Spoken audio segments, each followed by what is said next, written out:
सुनो, राशन क्यों दिया तूने? ये तो हमें नहीं ले आते ना भैया। अरे मैंने याद नहीं, उसके बाद पैसे नहीं आए अभी। लाओ थैले दो वापस। पर साहब ले जब मेरे पास पैसे लेके आओ तभी आना। भैया पर मैंने अपने पति को दिए थे आपको पैसे देने के लिए, दिए नहीं क्या? मेरे पास कोई पैसे वैसे नहीं आए मैडम, अब जाओ यहाँ से। वैसे बिना मुझे सामान मत दिया किसी को। जी भैया। क्या काम कर? क्या हुआ? ताला नहीं खोली हो? घर के अंदर बाहर कहाँ बैठी हो? दरवाजा खोल के करे क्या? घर में एक चावल तक नहीं है बनाने को। तुम तो राशन लेने गई थी, क्या हुआ? राशन वाला राशन नहीं दिया? गए थे हम राशन लेने, बेइज्जती करके भगाए हैं। कहते जा पैसा लेके आ पहले, फिर राशन लेके जाइयो। पहले के भी पैसे नहीं दिए हमने, तो तुम्हें पैसे दिए थे, कहाँ गए पैसे? हाँ क्या कर रहे हो तुम पैसों का? तुम जो पैसा दी थी, सुबह जब हम निकले तो कोई टायर काट के चला गया था, तो रिक्शा का टायर बदलवाना पड़ा तो उसमें पैसा ज़्यादा लग गया। रिक्शा तो जरूरी है ना, कमाएंगे कहाँ से, खाएंगे कैसे, वही सोच के हमने बदलवा दिया। पर हर महीने तो उसका पैसा चुका देते हैं, ऐसा क्या था कि राशन ही नहीं दिया? झूठ बोलना कब से सीख गए हमसे? मोबाइल कहाँ से लाए? नया मोबाइल में पैसे दिए है ना?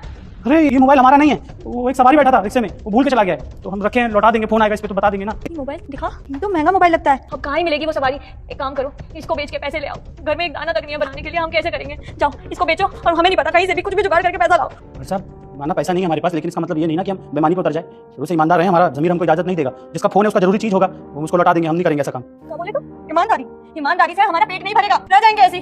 कुछ मत करो तुम, घर में पैसा आ रहा है और ईमानदारी दिखाने चले। अरे किसको दिखाओगे ईमानदारी? तुम्हारी ईमानदारी बेच के पैसे आ जाएंगे क्या घर में? चलाओ अपनी जो करना करो, हम तो रह ही लेंगे भूखे। तुम्हें किसी की क्या पड़ी है? भैया बहुत शुक्रिया, ये फोन आपने दे दिया मुझे तो लगा था कि जिसको भी मिलेगा वो लौटाएगा नहीं। साहब आप ही का फोन है तो आप ही को लौटाना था, और हम ऐसे इंसान नहीं कि दूसरे की चीज पर अपना हक जताए। और ऊपर से हमको तो ये फोन चलाना भी नहीं आता, ले भी लेते तो कुछ कर नहीं पाते। अच्छा हम चलते हैं फिर। अरे नहीं बेटा, ऐसे कैसे, चाय पानी पीकर जाना, पर आपकी ईमानदारी के लिए बहुत शुक्रिया। अच्छा बेटा रहते कहाँ हो आप? वो आपका सेक्टर 4 है ना, उसके पीछे एक बस्ती पड़ता है, वही रहते हैं मैं और मेरी बीवी। अच्छा हाँ, तुम रिक्शा चलाते हो ना, गुजारा हो जाता है उसमें आपके परिवार का? कहाँ मेम साहब, बड़ा दिक्कत परेशानी में चल रहे हैं। पता नहीं, अभी सोचते हैं कि गाँव में लौट जाए, शहर में तो कुछ रखा ही नहीं है। आप देखिए ना, रात को कुछ खाई नहीं, और अभी अगर वक्त से जाकर कुछ कमाई नहीं करा ना तो रात को फिर नहीं खा पाएंगे, भूखा सोना पड़ेगा।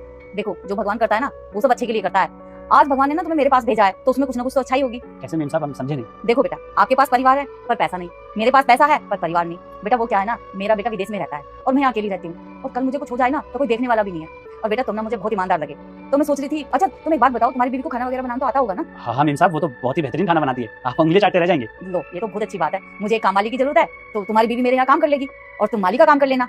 और मेरे पास ना सर्वेंट क्वार्टर भी है, तुम उसमें रह लेना, आपका किराया भी बच जाएगा, और तुम्हारी बीवी मेरे यहाँ काम करेगी तो मेरी बेटा देख रेख भी हो जाएगी, और आप अपने बच्चों को आराम से पाल भी सकते हो, खर्चे की कोई दिक्कत नहीं है। मेम साहब पक्का ना, आप सच कह रही हैं मतलब? अरे हाँ बेटा, मुझे बहुत अच्छा लगेगा। अरे तुम लोगों के आने से मेरा भी मन लग जाएगा, इस घर में चहल पहल रहेगी, और क्या चाहिए भगवान से मुझे? शांति बहुत खुश हो जाएगी। आपका बहुत शुक्रिया मेम साहब, सच में आपने बहुत बड़ा दिक्कत दूर कर दिया हमारा, बहुत शुक्रिया आपका। अरे नहीं नहीं बेटा, शुक्रिया की कोई बात नहीं, नहीं बेटा शुक्रिया की कोई बात नहीं, सब ऊपर वाले की मेहर है।